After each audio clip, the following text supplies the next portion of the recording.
What is up, you guys? Welcome back to Twink Revolution. I'm Sam. And I'm Gian. And it's just the boys this time. We've had some guests, haven't we? Yeah. We will have more in the future. I hope so. Yeah. We haven't quite moved into territory where people refuse to speak to us yet. This isn't the Joe Rogan podcast. We're not exclusively interviews. Whoa, but have you ever tried DMT? Whoa. No. Just 3 hours of that. I don't think he's a bad guy, but I have better things to do with my time. Thank you very much. I'm just waiting for the Spotify deal. Like, I don't know, like millions of dollars he got, something like that. Yeah, it was insane. It was like 200. I can't remember what it was. Yeah, it was hundreds of millions of dollars or something to have him sort of ask, astrophysicists whether they've done DMT or not. Yeah. Which, good on him. That's a grift I would do if I could pull it off. I want the RT or like Telesur or something. I want to just really sell out. And then go on RT or Telesur and ask astrophysicists if they've done DMT. I just want to be like screamed at by like San Francisco liberals. They'll be like, "You're the Russia spies." You already are screamed at by San Francisco liberals. Yeah, but I want it to happen more. Oh. Wow, sucker for punishment. Yeah. Yell at me, Daddy. So you've been gardening.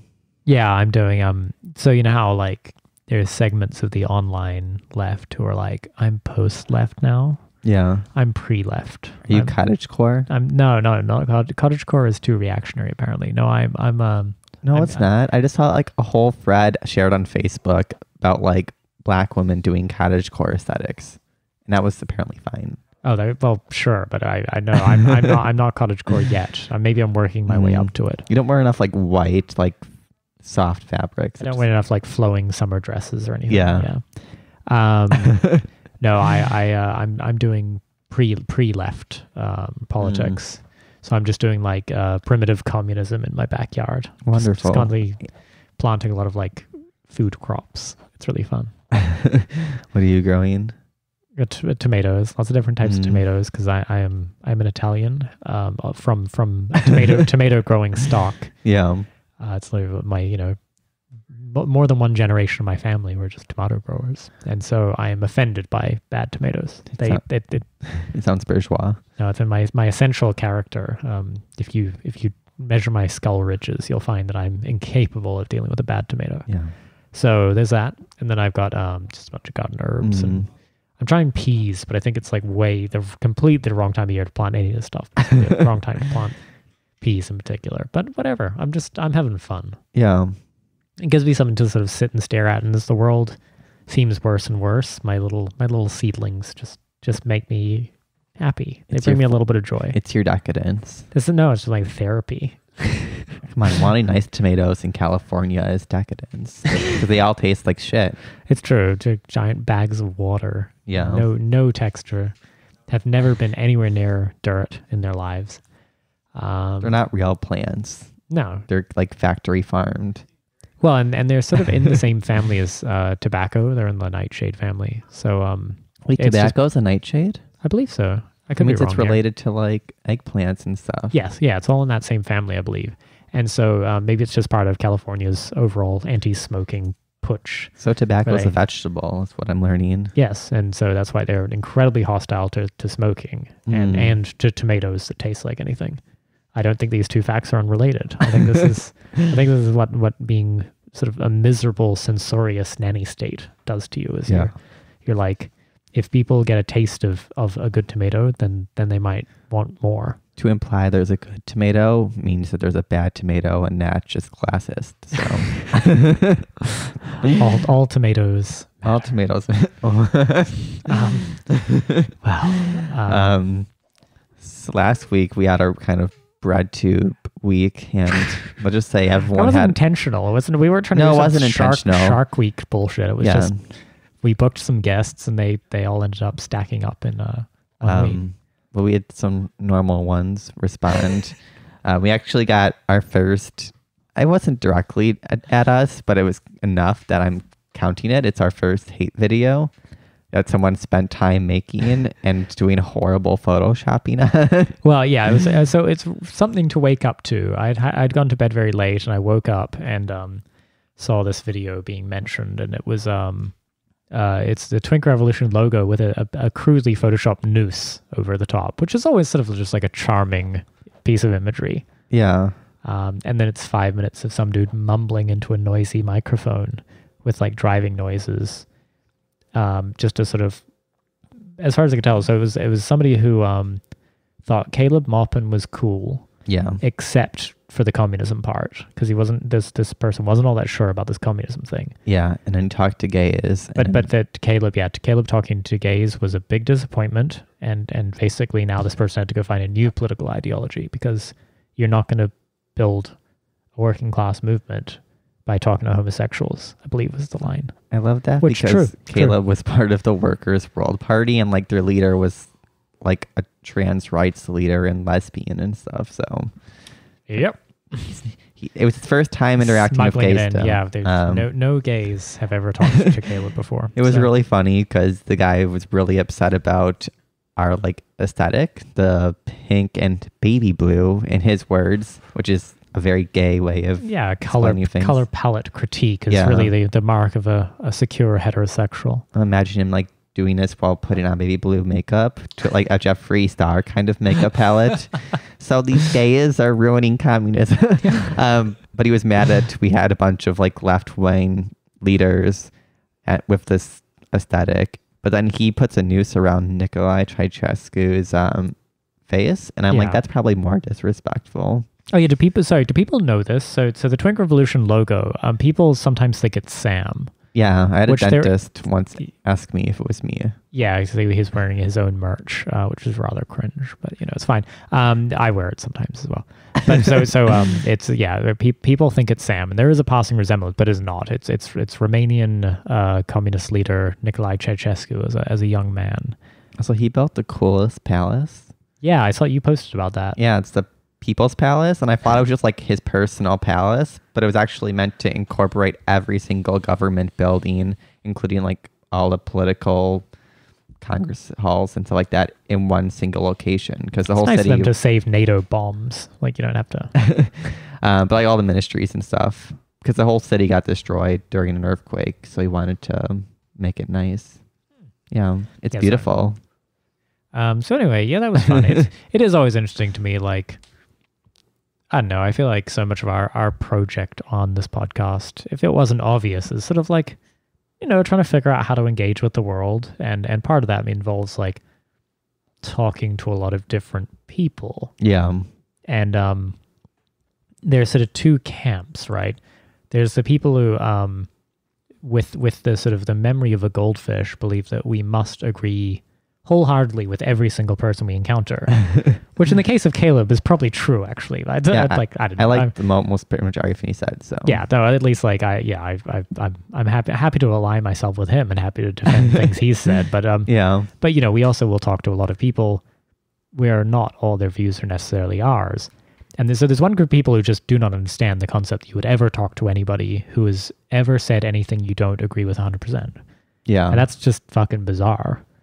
But then also, as we sort of move through these various communities in terms of like talking to people from BreadTube and talking to people who are like in other podcasts and people who work for state media, right? Whatever, you just encounter just the weirdest people. So it's kind of fun having a political podcast. I highly recommend it if you ever just want to sort of like wake up, see your Twitter, and just sort of give a heavy world weary sigh, and then decide that you want to invest more effort in gardening. That's kind of like the thing you should do. Yeah. No, I love it. It means we've made it. That's the measure. Made what? I don't know. It means, I don't know.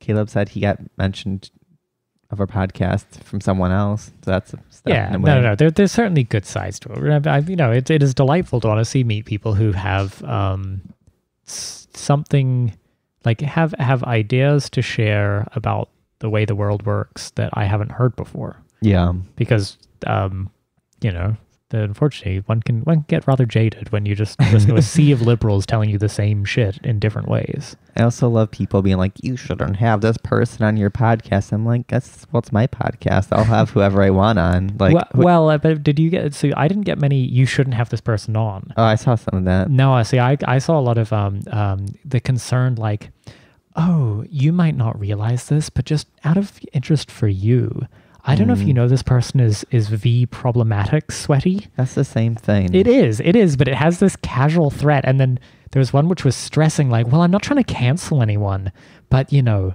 should just look into the issues of transphobia and anti-Semitism. Oh yeah. And it's like, but it's always done in this weird kind of like creepy, anemic sort of like, well, I'm just looking out for your best interest. Nice podcast there. It'd be a shame if something happened to it. Well, I know we questioned people who made those accusations, and I was like, where's the evidence? Like, where did I don't like that. anyone like actually say things? And then they were like, well, he hasn't said this thing, so the fact he didn't say something means he must think something, and it was just like pure thought crime.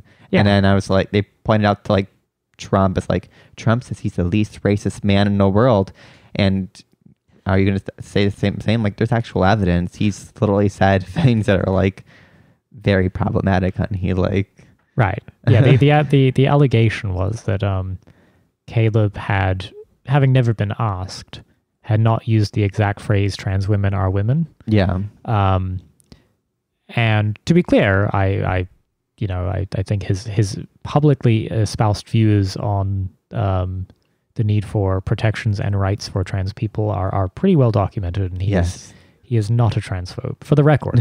But like even to simply say, I choose to ignore all of that because Vaush or some shitty thought slime or some bread tube weirdo, all of them, told me just with unprompted, with no follow up whatsoever, just called this person a transphobe online.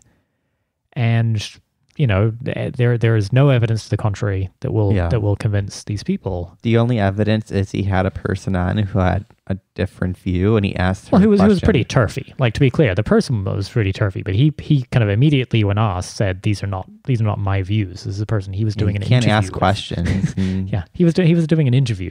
With somebody else who had some views which are not my views, and I thought were pretty, like, certainly pretty fucking out there.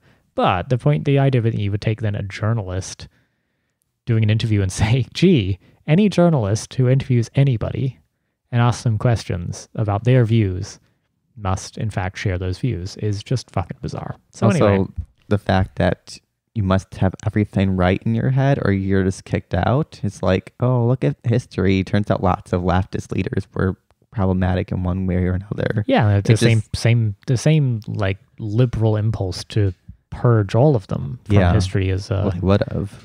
That's they're literally trying still. You're reading Lenin? Wow. He was problematic. Yeah, he's a man. Yeah. But speaking of horrible libs trying to cancel people, or kind of Saira Rao. No. She's like a person that ran for Congress but failed horribly. But she also figure out why. She tweeted. Let me just get up real quick. Well, I'm sorry. Should we talk about who she is before? Yeah. So she's a first-generation Indian American of like doctor parents, which she's actually mentioned about her class privilege. Yeah. She acknowledges her class privilege and then wields it with just as a weapon. She's like a bratty child who just thinks she owes the world and thinks everyone bad. Well, she is a racism consultant. Yeah, she's like an HR, right? She basically goes and does corporate training. Yeah. To very expensive corporate trainings to teach people that they are in fact racist. Yeah, she ran for Congress in Colorado. Yeah, and lost badly. She lost to the Democrat challenger, or by like incumbent, right? Incumbent, and it was like 60 something to like 30%. She also is married to some entrepreneur, financier, something like that, and she is personally quite wealthy. Yeah, her she has plenty of money. I don't know exactly how much, but it's plenty. So against that context, she's also like a progressive and like policy. Like I've read her platform; it looks no different than like an AOC platform. Yeah, it's a kind of like free college. There's some like progressive touchstones in there, but where most of her effort is spent is in calling people racist online. Yeah, she tweeted, and to be clear, keep calling mostly the left wing racist online. She tweeted, "White people gave us Trump. All white people. I refuse to take responsibility for this." Like, think about that. Colorado is majority white. She just told everyone, fuck all of you. And she's like, why did I lose? I lost. No one wanted to vote for me. Except for like probably some weird like Sims who were like, oh yes, like yell at me, mommy, like that kind of shit. Yeah, I mean, it's even if you were to grant the idea that maybe she's right, and I absolutely do not, but it turns out collective punishment is not cool. I'm not a big fan of it in general. I think it's bad, but certainly even if you were to say that was true, what would be the value in saying it out loud? Like whose project are you serving here by announcing it constantly to anybody who will listen? Everything that is bad in the world is your fault. Yeah, I mean, she does the same thing for like all men are problematic and all straight people, like all that. I think it's very problematic to essentialize people. Yeah. Yeah, no, and I'm somebody did I see, and somebody could have replied to her like, all Indians gave us Modi. Yeah. She did not like that. No, I bet she likes Modi. Oh, good. I don't know. I don't actually know her politics on that front. But anyway, I don't know. It's just yet another example of just how the creeping tendency that is just to do a kind of bizarre essentialization of people, and as long as it's, quote unquote punching down or sorry, punching up, not punching down, then you're just doing virtuous works, and I think it's nonsense. And I mean, the thing is, it doesn't fly either. You just see that people, even if you're right, you are not winning any elections with this fucking platform. No one wants a scoldy like politician. No one wants to be scolded. Like, you're bad. Like, that's not representation. That's just like dictatorship shit. Like, just scolding individuals for their individual culpability about bad things that happen in the world.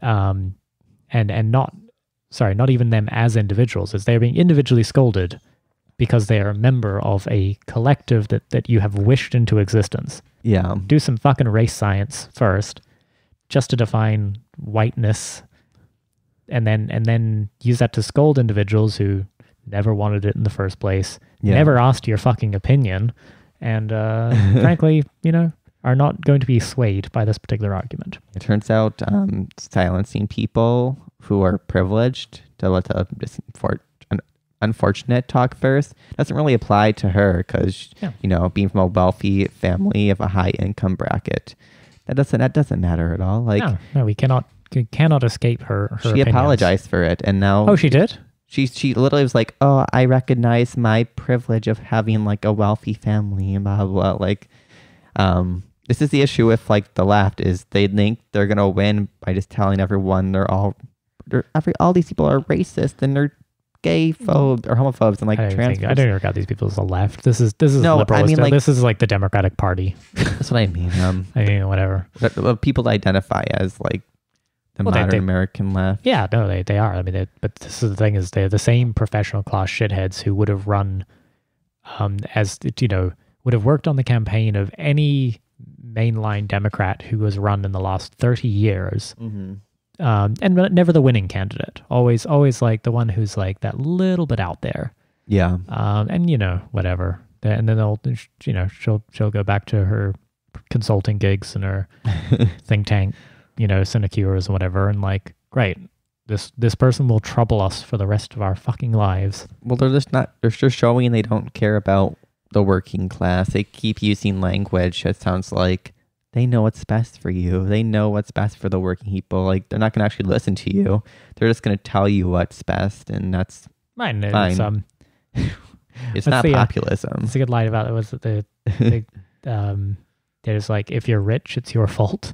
Yeah. This is how these people think. There's a sort of self-flagellation to it. But yeah, they're sort of just happy to dump on any person who doesn't share their specific class interest. Yeah. Fundamentally, and she's not of the working class. When you have millions of dollars to your name. Yeah. At least by the best source I could find. I don't really think I'm very interested in your views on working class electoralism. I'm glad she lost, because think of how awful that would be to have her as a face of like the left in America. We already have enough shitheads in the public sphere.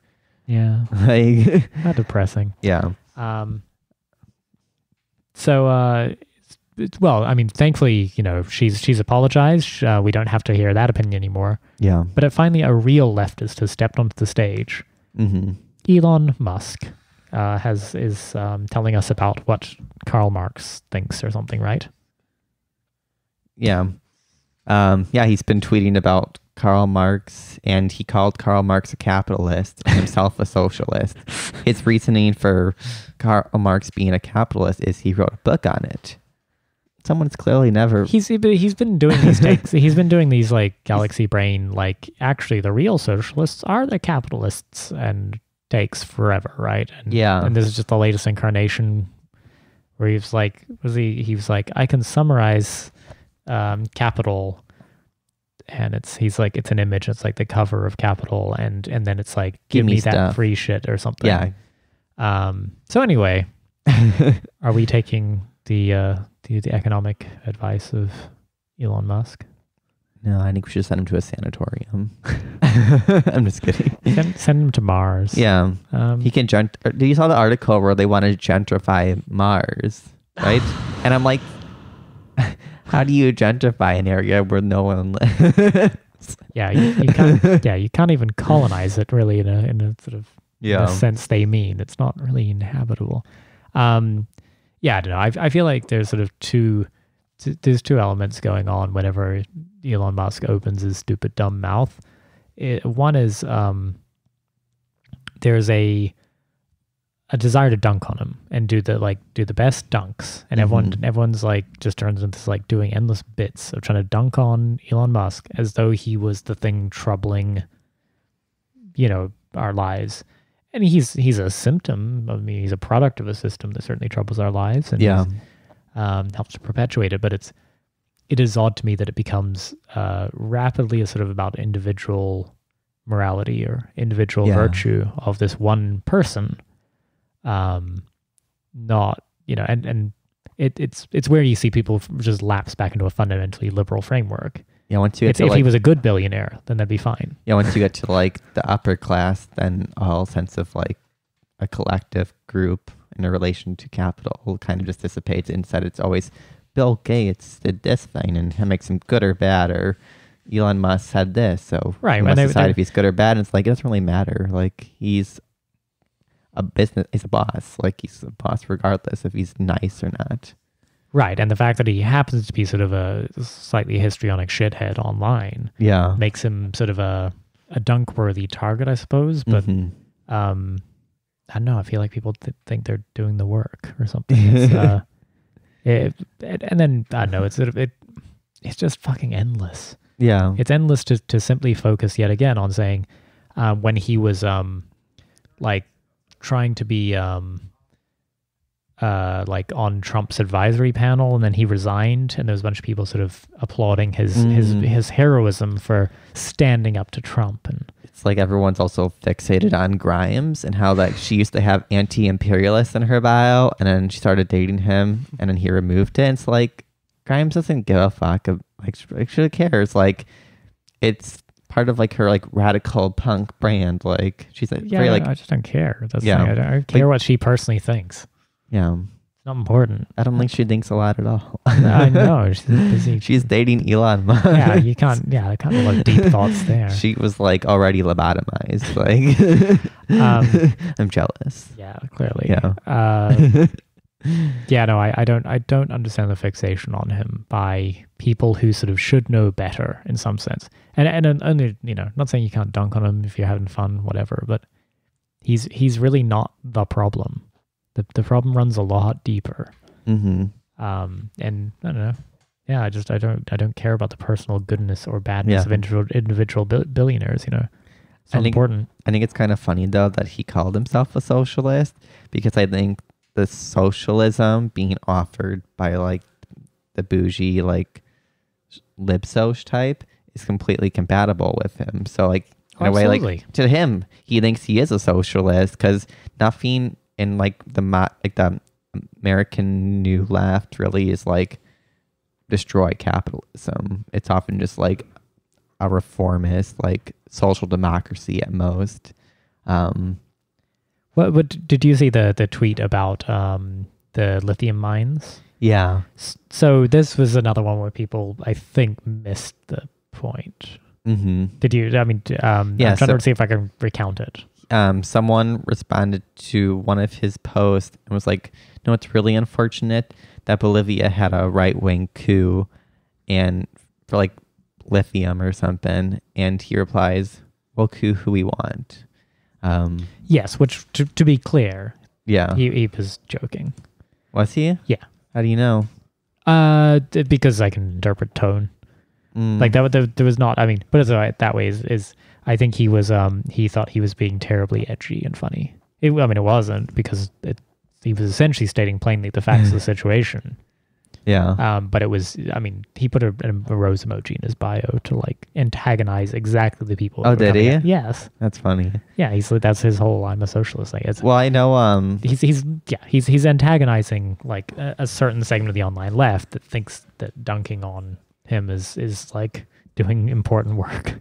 I know for the right-wing Bolivian government in power right now, or interim government, they actually did reach out to Tesla to try and get them to buy their lithium.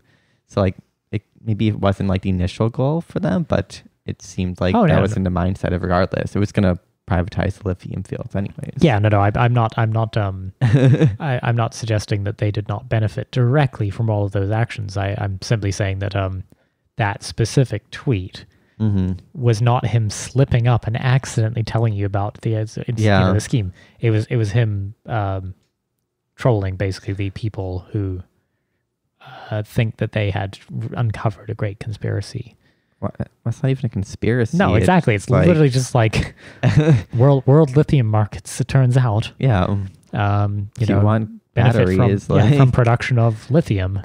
and there's a reason like Evo Morales like nationalized it. It's not because it wasn't profitable and like an area that was expanding. No. Like it's not like he's gonna benefit regardless of like privatization. So it doesn't really matter if he actually intended for it or not. It was going to give him more money and wealth regardless. Yeah, no, and I don't believe he is unaware of the implications of saying out loud, "We can coup whoever we want anytime." I think he's just a very mentally unstable man. But there's some melodrama, pretty kind of hopped up on some performance-enhancing nootropics or some shit. Oh my gosh, I should have Kanye West and Elon Musk came out. It would just be like the saddest thing ever. Yeah, not sure I could deal with that. Near billion, is he a billionaire? Probably, or like close. Or if not, then yeah, close enough. Having like complete mental breakdowns and just losing their shit online. Yeah, maybe Twitter is not the place to be when you have a lot of money, or when you have like money. I said, it breaks people's brains. Yeah, I'd like I just think you're to the extent that there's like all this sort of like transmedicalism stuff where people do a lot of like brain scans and try and use this as like evidence of essential natures and things like that, which is obviously controversial. Yeah. I'm happy to reject all of that, but I do think we should apply all of that research to billionaires. Just because I think there's something about having galactic scale wealth that must just change fundamental structures in your brain. Yeah. We can no longer sort of just parse reality as a normal thing. I would agree. Yeah. They're all just like clinically like mentally unwell. Well, I mean, I feel like it kind of so much of like what it means to exist as a person in the 21st century is to be So- mentally unwell. Well, certainly that, but more. I Guilty. mean, No. like, yeah, hello. Case in point. No, I mean, it's so much defined by our struggle for material security. I mean, as it has been for 1,000 generations of humans. It's not, this is not a new thing. Yeah. But something about the fact that there are these people who achieve not only like a kind of material security, but complete like escape velocity on a from even those concerns being like intelligible. Do you think it's just like because there's so few of them in that class that they just become alienated of themselves or have a deep set like narcissism of like justify like why they have all this money? Well, I think all of that applies. I think there's Yeah. no social codes to even justify inequality on that scale anymore. Yeah. If the king and the pope are draped in the finery while the peasants are dying and starving in the fields, there's a whole kind of like there were well-developed social codes to explain why that was the case. Yeah.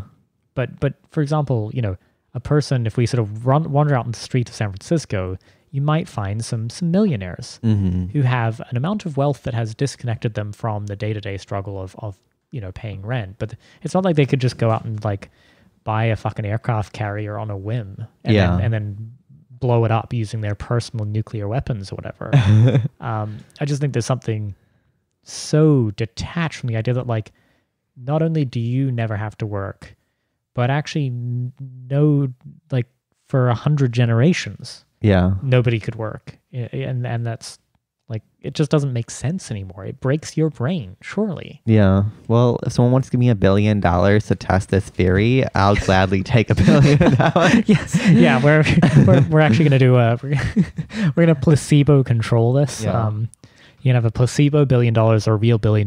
We just need somebody to give us a real $1 billion, and we will we'll write our results up in scientific journals. Do you think Peter Thiel will give us $1 billion for this experiment? I don't think you want to know what you'd have to do for that. Oh, I already know. As long as there's no needles. It's not your blood. Yeah. Well, That's what alcohol's for. No, I'm just kidding. And like, I have so much money, I can buy a therapist. I could just like, I need to buy a lot of therapists. That's a okay. thousand generations of therapists. I'll have $1 billion.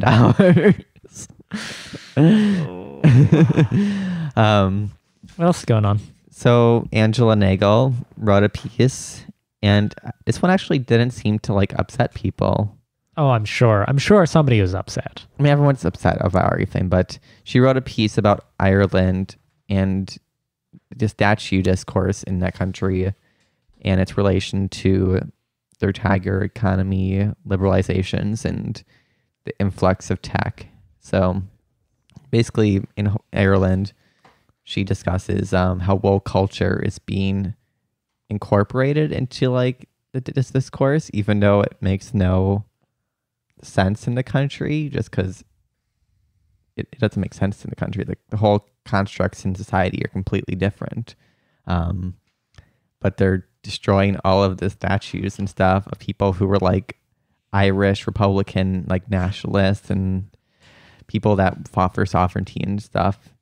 And like she points out, like everyone's problematic. So are we just going to destroy all of this? Like Maybe. yeah. I did think it was interesting. I heard her talking on What's Left or something, where she was talking about people sort of misunderstanding colonialism and imperialism as it applies to Ireland. I thought that was interesting because it sort of was maybe That's the main point I got out of it. I mean through my upbringing at least, New Zealand has a lot of sort of relative recent Irish immigrants. My family is of some Irish stock and things like that, as many Americans are and things like that. But in New Zealand, it's pretty common. And, we learned the history of the Irish Republic and things like that. Oh, in really? school. Yeah. Oh, I didn't learn anything about that. Yeah, it was one of these units you would do as like a sort of, high school history or whatever. So the idea that people would be confused about this, that like this was a colonized land. I mean, these people were not... they were not imperialists. They were the imperiali. Yeah, imperiali. Yeah. And there's something so fragile in just the discourse of looking at Irish people today and saying, well, they're white and they speak English. Yeah. Therefore, the history of these people. I mean, you do not have to go back very far into the hideous history of race science. Yeah. In this country, to find they were not considered white. No, it's just the issue. I think invention of whiteness precluded. Irish people. Once you leave the U.S., where it's kind of codified that all European people are kind of viewed as white. But like once you go to places like Great Britain, they don't view people like Polish people or like Slavs and stuff the same as they view themselves, especially in like the upper classes. I've seen plenty of people being like, oh, they're the bad ones. Like the Polish people and like the Slavs and stuff are all treated like how Trump treats like Latin Americans. Like, oh, they're coming here and they're bringing crime and blah, blah, blah. Like it's they have their own race science, and it doesn't include a lot of Europeans.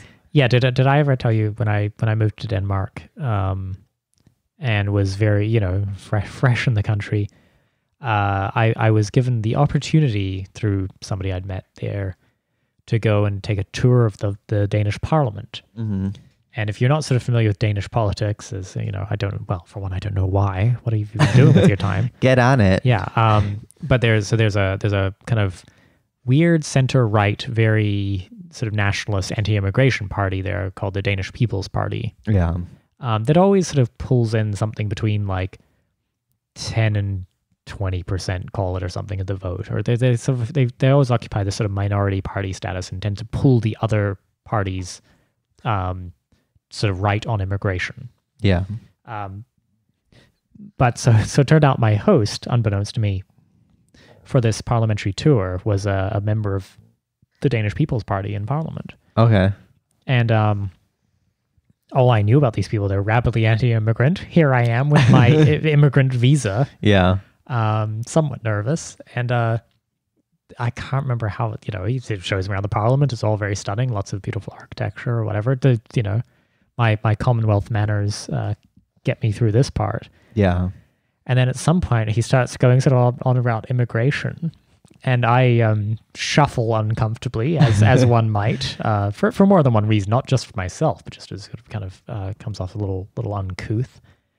And he just stops and goes, "Oh, don't worry, you're one of the good ones." Oh my God. And yes, I was. I made my excuses pretty quickly. Yeah. But I mean, it's as you say. That's the thing, is the sort of American racial politics are so codified in black and white. Yeah.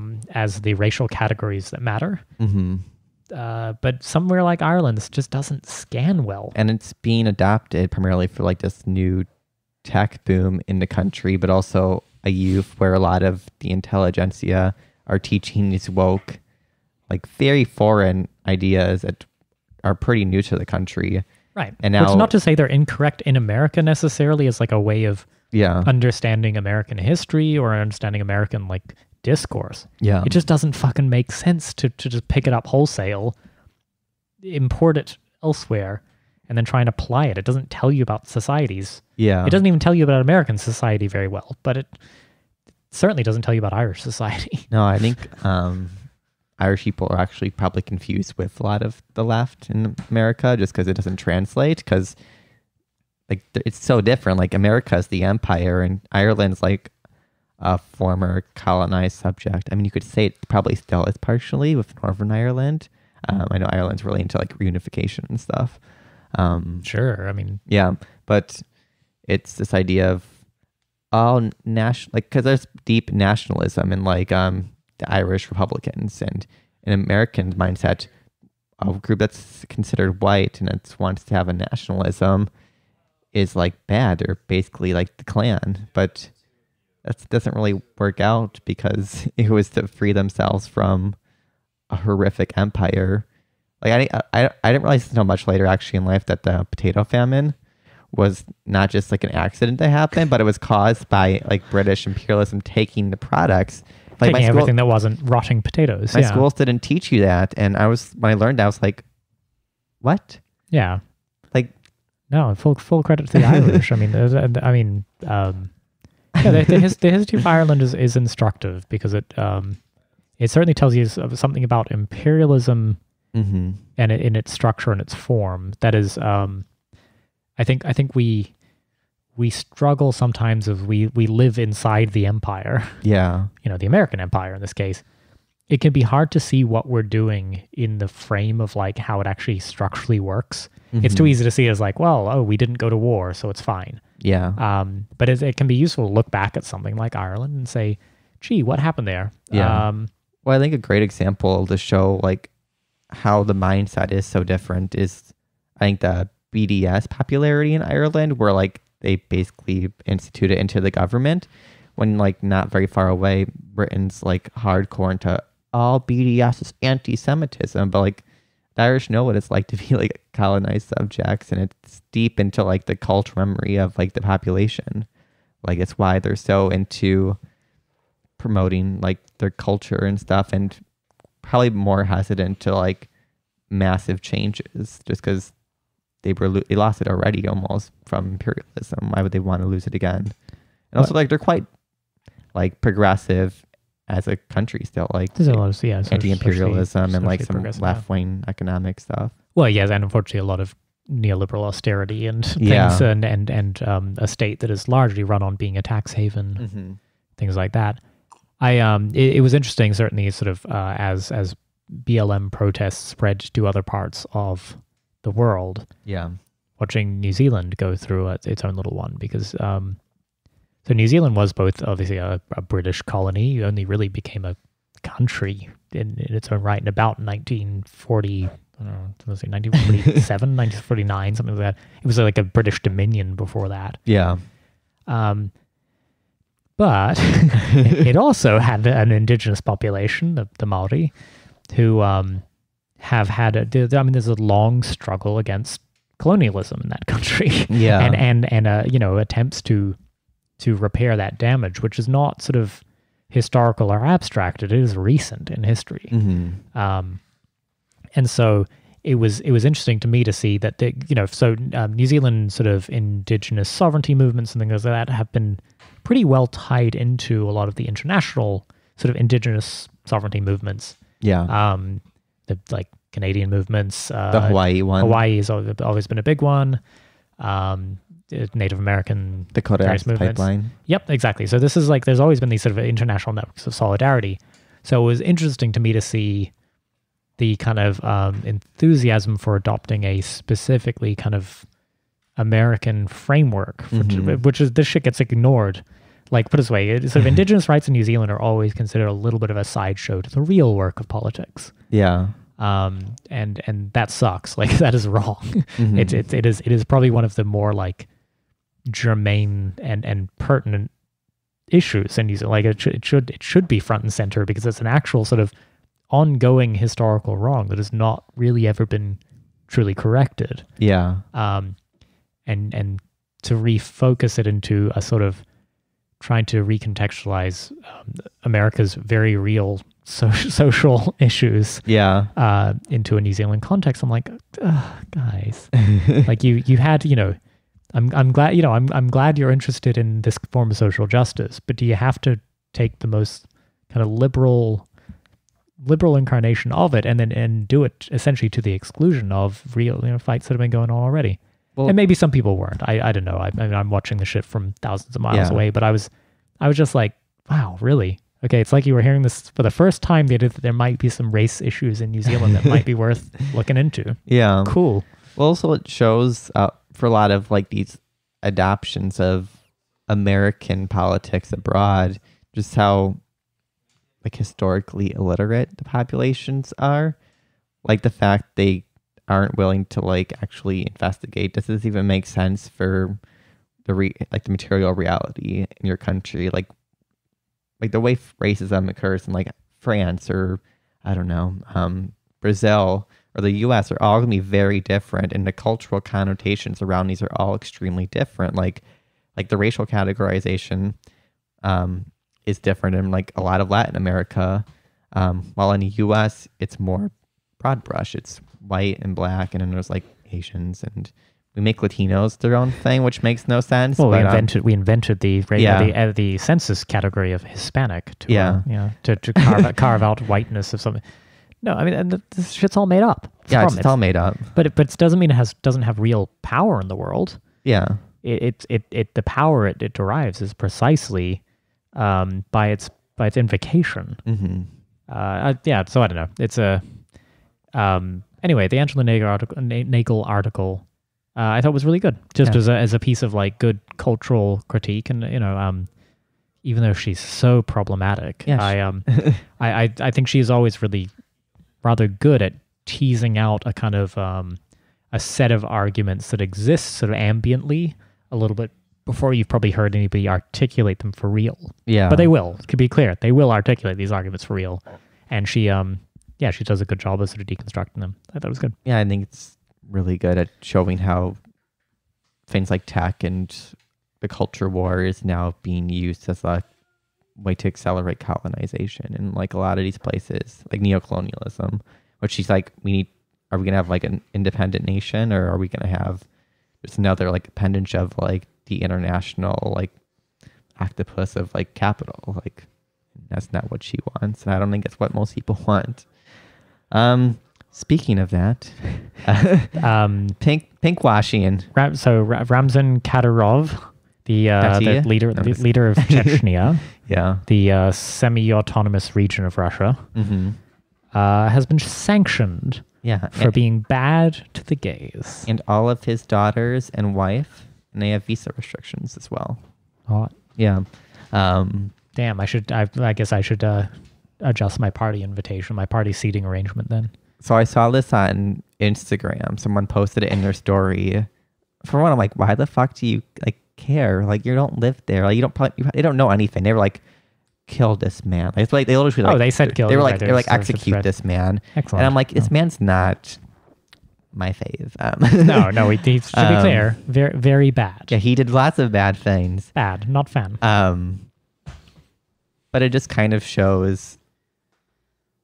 I think it's just another form of, it's the rejuvenation of a like Russiagate thing. Like Chechnya is the example they use to broadly paint Russia as just evil. Like they're killing all the gays, and they often will just like exclude the term Chechnya and just say Russia. And it's like, no, that's not true. Like Chechnya, there were some gay persecutions. Yeah, that was. Yeah. But also like that wasn't all of Russia. And they also like don't know anything about Chechnya, which is like, why are you talking about this?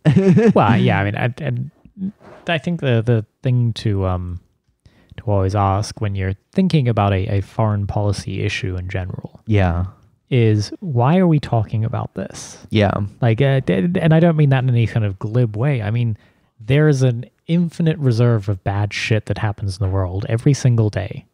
But we don't talk about all of it, and that's not an argument for not talking about any of it. Yeah. It's simply saying that it's interesting what keeps coming up and what we spend a disproportionate amount of time on. And you would certainly notice that anything about Chinese government corruption and incompetence or anything of that nature is just a constant topic of conversation, and anything to do with Russian homophobia. Is always like more grist mill. Yeah. You can always get a story out of that one. So this was and the problem is like then when there's sort of the discourse is followed by political action by the state, in this instance, sanctions against an individual, saying this man is very bad. You have to wonder, well, why this one? Henry Kissinger still walks the earth, a free man. Well, you remember like a few years ago, it like the story when the first like a roundup occurred, apparently the whole international community, like all the world leaders were like condemning it and blah blah, like, all these like international nonprofits. I remember Students for Liberty had a whole thing on it, and they made a whole video on Russia, but they're like libs. So they have a broader agenda. It's often also used to be like Putin supporting this, like it's often used to like draw back to Putin, right? Which, honestly, he might. I don't give a shit. Sorry. I shouldn't say I don't give a shit. I should simply say it's just always worth paying attention to the meta narrative. Yeah. Right. Which is say, yes, this instance, maybe this stopped clock was right twice a day. And yeah, it's certainly, the harm caused to people, LGBT people in Chechnya by this person is indeed worthy of your condemnation. It's just like, what are you going to do about it? Why do we keep talking about this? Like, what are people in like the U.S. supposed to do about it? Are we supposed support to a war? That's what you're supposed to do. That's what they want. And if you actually look into the history of the region, which I did like a few days ago, like the reason they went so right wing is when the Soviet Union fell, like destabilization happened and like austerity happened, and some Islamist like warlords took off. So the government tried to like quell their demands by like reinstituting some like Islamic stuff, and then they had 2 Chechen wars, and that made them more conservative, because war doesn't really make people more liberal, progressive. It makes it far more reactionary. Tends to concretize a few positions. Like right now, like it's one of the few times in recent history of like Chechnya being kind of like somewhat stable, and like that's why they have a semi-autonomous kind of status. It's like, what do you want? Do you want like Putin to like bring in the tanks and invade, so you can be like, Putin's doing the things the Soviets did, and you're going to condemn him regardless. Right. Is it, if Putin rolls tanks into Chechnya, are you going to say, wow, Putin loves gay rights? Also, like, I don't get it. The number of people, which is horrible regardless, it's like, I think it was 100 estimated gay people. You know how many people you're going to kill if you have a start a war? You're going to kill far more than 100. And that's not saying like the lives don't matter, but you're also just going to massacre like everything. You don't have to apologize for this stuff. It's more just like what it's more about like whose drum are you marching to, in some sense. I remember distinctly when the second Chechen war was what, like 90s, 2000, early 2000s, something like that. I'm really bad at years. So okay, I there's a problem. I'm half remembering, but it's funny because for me, I have a sort of instant recall of some like ITV reporter with a sort of a nice RP British accent, always sitting there reporting about the Chechen rebels. Yeah. And their bombings in Moscow apartments. Yeah, there was a lot of that. Which some of which I think was alleged to be kind of false flag. And what you kind of start to realize about the narrative is not like that this is all actually entirely interpretable. You don't have there's no mystification here. And the problem is what we do is we say, this person is our friend, this person is our friend. Oh, they're actually cartoonishly evil. Yeah. And the world just isn't, you can't parse the world like that. People just don't do anything because they just are innately evil or good. They do it because of the broader relations of society. Like there's some historical development that leads up to it. Yeah. And so, yeah, I cool. Sanction all the leaders, but I just think, remain incredibly skeptical about why we keep talking about gay rights in Chechnya. And we don't talk about gay rights maybe anywhere else unless there's basically troops massing on the border.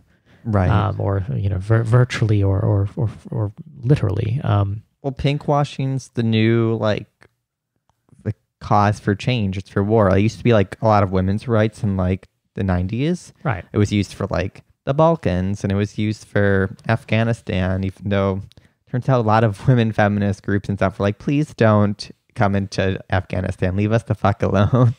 But now it's gay rights. Gay rights is used for everything. We've seen it with China and Russia and Iran, the Balkans, Syria, pretty much anywhere we want to invade, except for Latin American socialist countries, because they tend to be actually pretty good on all of this stuff.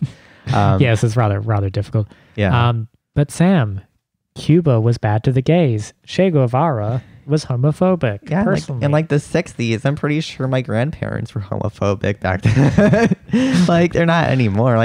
Also, Fidel apologized. Che's dead. He died before anything. George W. Bush, for the record, has not apologized. No, he tried to do a constitutional amendment against gay marriage. Right. Had shithead evangelical preachers in his administration, basically. People just, the memories are so short on this, aren't they? 2003, people, sodomy, gay sex was illegal in many states in the U.S. in 2003. People were still being arrested in like Texas and stuff. Right, the case Lawrence v. Texas, which overturned that particular rule, was I mean, this is not ancient history. You were alive. Russia had it decriminalized before America, like overall, Cuba before us. Oh, way before. Good God. A lot of these places, and it's like also. I think a lot of people mistake just like, oh, they have a law in the book, and that means they must be like rapidly enforcing it. But we find out a lot of times it's just a law in the book, and it's really just like only used when politically opportunistic. Yeah, the Cook Islands, where I have vacationed, and I'm happy to say on air had gay sex, has a law in the books against sodomy, and it's fine. It's not. I don't think it's been enforced in a long time. Like I see you like, oh, I would never go to this place because it's illegal to like be gay. Well, it's usually sodomy. It's not, you can't identify as gay. Like no one really cares in a lot of places. It's it's pretty hard to get caught on like a trip, I think. I don't know. Well, that sounds like a challenge. Yeah. So worth trying. There's no gay sex anywhere where it's illegal. Yeah, it's never happened. Yeah. Yeah. No, I do think there's certainly, there's challenges here. It's more just like, don't be credulous. Don't let yourself be taken in by the sort of the first impulse is a genuine concern for the people who are gay and share a worldview or a set of experiences that you think are familiar with to you, and say, yeah, of course, concern for those people, and listen to them when they can tell you what it is they need in terms of support and yada yada yada. Good. When the State Department starts handing out sanctions, maybe don't be the first one in line to cheer for that. No. Or at least say, what else has the State Department been doing recently? Well, so they don't care about... Do we like that stuff too? They don't care about gays or any they're concerned about. Like we fund, like Saudi Arabia is like the second most funded nation by the U.S. Like we don't talk about how like Christian fundamentalists in the U.S. like jump-started the like kill the gays law in Uganda. Like we don't talk about any of these because they're our friends. Like why would we talk about them? It doesn't matter. Yeah. We don't actually care. We just like it when it's used against the countries we don't like. Right, and I guarantee those laws. Should there be some sort of geopolitical confrontation in Africa? Yeah, suddenly those laws will come to the fore again. But just remember they've been in operation on the books for a very long time, and there's a whole struggle against that going on right now, and you'll never hear a fucking peep about it until the State Department gets interested, right, in it for some reason, which is just altruistic. They just love the gays so much. Yeah, and they never actually discussed they never actually talked about or show like the whole reality of what it's like to be gay in these places. And if you actually ever bring up a nuanced perspective, then you're like demonized, like the Harper's article on like Syria's gay soldiers, and got people so mad. Wow, a sadist. Totally. His wife is beautiful though. Or like Russia, like I found a bunch of like gay influencers in like Moscow and stuff, and I'm like, oh, I've been told multiple times by like techie libs in like San Francisco, oh, if you go to Russia, they'll kill you. Yeah. I'm like, well, that's clearly not true. I'm seeing people like wearing like men wearing makeup out and about in like Moscow and stuff. Like turns out maybe there's some class elements to it. Maybe there's some like historical realities of like, it's not all roses, but it's like in the US, if you wear like lots of makeup in like the deep South, you're probably gonna be treated a lot differently than there like are parts in San Francisco you would not go to necessarily, fully dressed to the nines. Yeah. No, I remember a travel agent when I was living in New Zealand. I was trying to get out of New Zealand. Mm-hmm. I wanted to kind of like encompass a few historical sites along my way. Mm-hmm. And a travel agent basically told me, don't go to Russia. You're a homo. Oh my God. And I've for various reasons I went, I'll do it later. But it's funny, I have gay Russian friends who just look at me like I have two fucking heads. If I was to ask about like, well, is there gay nightlife in Moscow? They're like, so, I don't know. Is there any fucking gay nightlife in San Francisco, you weirdo? Like, like what do you think? Like, yes. Like just look it up. Like there's so much. I think it would surprise a lot of people who have just been endlessly told that everyone's just being sent to like the gulags and just like shot in the field, since like that's not reality. And also like there is like new data showing a lot of these younger populations worldwide are actually becoming like either like they don't give a fuck or fine with it. See, American cultural imperialism is good for something. But it's in their own version, but it's just like no, and that's good. That's the problem. Is there's a kind of weird like great white savior complex to all this, which is to imagine that there's not people in any given place where gay rights are suboptimal. Say that there's not an entire set of people who are trying for that. Yeah, and are trying to improve those conditions through the means of struggle they have available to them. Right. The fact that they don't need the fucking human rights campaign. We don't need the fucking human rights campaign. No, that shit's bad. Often all of these political like issues which do exist are just weaponized by all of the like the State Department and like the international human rights orgs, who often tend to focus a lot on all the countries that we're trying to like fuck up. It's weird how it really just perfectly coincides. I don't know why that is. You don't really see a lot of like Great Britain or the US and those human rights violations when we know we've done plenty or are doing plenty. Like I remember saw for one of the Chechnya guys, his human rights thing was he tortured people. I'm like, America tortures people all the time. We just do currently doing it. Yeah. Like so, what? Like my issue is like if you're gonna apply these standards to everyone else, you better have them applied in your own country. And like worry about your own country. Like don't worry about everyone else's issues. They're dealing with them themselves. Yeah. No. I mean that's the idea of sort of international solidarity should be to interlink your struggles. Mm-hmm. It's not to substitute someone else's struggle for yours. Right. They don't fucking need you. You're not that impressive or special. If you think you can help out, then help out. But you help. You don't just go and reproduce a American the historically contingent development of say American human rights or conception of human rights in America. You don't just go fucking export that at the barrel of a gun. Well, that's what these people want to do. To be clear, completely ignore the native populations. Like no one's ever been like, we care about the women, so let's actually ask like the women and stuff. There's no actual like data to show that people want what the things they want. Well, they're just wrong. Yeah, they're all wrong. We got to force them to be free. Yeah, inside every Iraqi is just a little American waiting to get out. Right. Well, that's, I think, about all the time we have time for, right? Yeah. Do you have anything else? No? Check out the Patreon, patreon.com/twinkrev. It really does help us out. We've just published a couple new articles, I think. So yeah, one by River. Yeah, one by River. There's another one probably landing as soon as I finish editing. Cool. Yeah. So anyway, twinkrev.com is the place to go, and then give us your money, and we will give it to our writers. Yeah. We don't keep the money, just for the record. It's literally not our money. It's for the writers. We're paying the workers. Yeah, we're trying to not be weird exploiters and building a media empire. Cool. Bye, guys. Thanks, guys. Bye.